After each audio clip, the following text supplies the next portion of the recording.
Welcome, friends and collectors. You have joined me for an all-new edition of Diecast Emporium. I'm Tommy, and today we're going to be taking a look at a vintage 1970s era NZG Caterpillar 955 track loader. Now, back in the day, the term track loader really didn't come into promise until about a decade after this machine was made. So back in the day, these were referred to as either a track type loader or, in some cases, a trackscavator. If you're interested in learning more about that, I would encourage you to research the history of Caterpillar track loaders and why they were so influential on making this type of machine that you'll see on general construction jobs, demolition jobs, and various other applications today. All right, back to the model. I don't know what it is about the 70s and the 80s era NZG cat boxes. They're just so cool to me. It immediately you can tell by looking at this thing that this is a vintage model. It's not something that was released yesterday. We have a rendering of the real machine with an operator inside the cab and him loading a bucket full of material. Another thing I want to point out real quick before we start the unboxing, to my knowledge, this model was released back in the day in several different configurations. The one you'll see today, the one I have, has a included ripper that you can put on or leave off, and all you have to do to get it off is really just take a flathead screwdriver and undo the screw. Again, I'll show you that in more detail in a minute. And also, it just came in this version, where you can see that there's absolutely nothing on the back, so it's really cool. Again, taking into account this model is over 50 years old, that they had the foresight back in the day to be able to change out the rear ripper, which is super cool to me. All right, taking a look back at the box, there you can see Cat 955 NZG, the model number. Now, I know what you're thinking. The box says 955K. On the model itself, it will only say Cat 955, so I'm not sure if there was a letter designation with this, but really, who cares, honestly, but just wanted to point out that detail. Let's get it unboxed. There's our ripper that comes tumbling out very, very quickly. You can see that inside the bag. All right, let's take the track loader out of its tissue paper. And once you have done that, you are ready to display your model. Welcome back, everyone, and thank you for staying with me. So we'll go over some of the details and some of the features right now before we move on to functionality. As I said, here's the optional ripper, which can be mounted at the back of the machine. Now, the sprockets here, this model is notorious, so be on the lookout if you want to buy yours on the secondary market from any place. These have a tendency to melt, and they're very noticeable. In fact, if you Google this machine, this NZG 955, most of the pictures that you're going to find nowadays have the circles in here melted. So just be on the lookout for that. That's just something that happens with age. I was very, very, very, very, very fortunate that when I received this as a gift, mine was in complete like new condition. So I am thankful for that. You have Caterpillar written on the back. As I said, here's the block C. We'll zoom in nice and close on that. Cat 955. Again, there's no letter designation associated with it. Let's raise our bucket up just a moment here. And that will give us a look at the radiator cover, which you can see has been applied with some decals. So those holes are actually decals. They're not perforated through. And then above that, you have the Caterpillar name written out.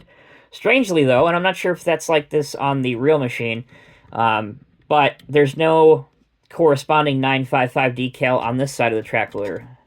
Like where you see it right here, I would have thought there would have been more. Taking a look underneath, you can see, as I promised I'd show you, NZG made in West Germany, scale 1 to 50. There's another screw that holds the model together.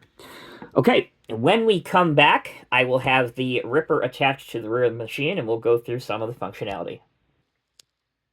Welcome back, everyone, and thank you for your patience. Now you can see that I have the rear ripper attached.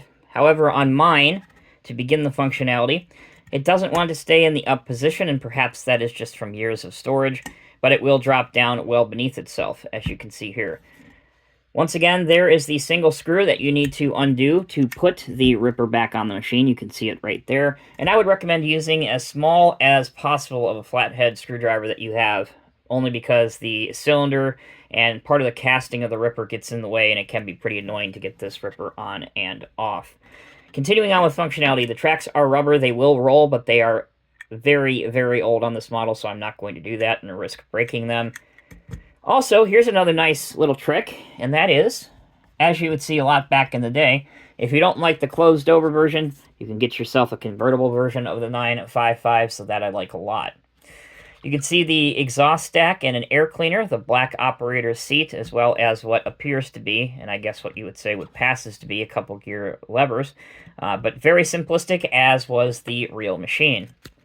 Moving towards the front, you can see that my loader arms, again, you can see how much force I'm trying to apply here, will not go down any further than that. I'm assuming you can probably get around and fix that by filing down some of the stops on the cylinders. As for lift height, though, that's a completely different story.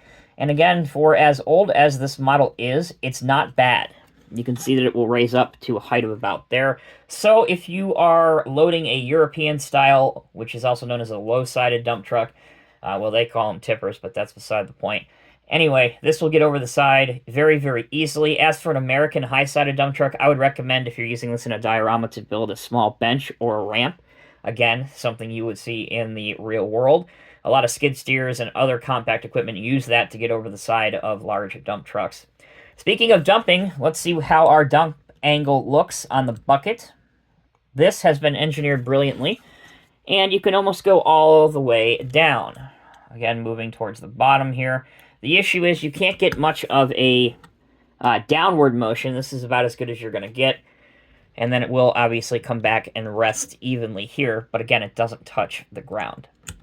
So, that is my review of the vintage 1 to 50 scale NZG Caterpillar 955 track loader. Basically, recapping, it's a nice old model. If you are a fan, like I am, of vintage heavy equipment, and specifically vintage Caterpillar equipment, I cannot recommend this model enough. But, that said, since you're only going to be able to find these at some of the online construction retailers, as well as some of the auction sites like eBay, you're going to end up paying a hefty amount of money for one of these nowadays. And I just don't believe that it's worth that amount of money, especially considering the alternatives you can get today, including the Diecast Masters Evolution set of the track loader, which includes not one but two track loaders, including a vintage 977, by the way.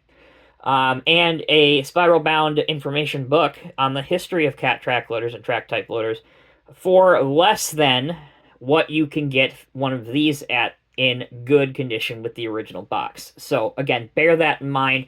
Periodically check eBay. They will pop up. But, again, you're likely going to get one that's either the tracks are dry rotted or the sprockets are completely melted. Maybe it's missing the exhaust stack, which I've also seen a lot of these models missing the exhaust stack. So just a couple things to keep an eye out for. Once again, I'm Tommy with Diecast Emporium. Thank you so very much for sticking with me and watching this entire video. If you enjoyed it, please leave a comment down below. And also, if you are new here, please be sure to hit that subscribe button, as we've got a lot of great content always on this channel and a bunch of awesome stuff coming up. Thank you so much for watching. Until next time, take care, be well. I'll see you in the next review.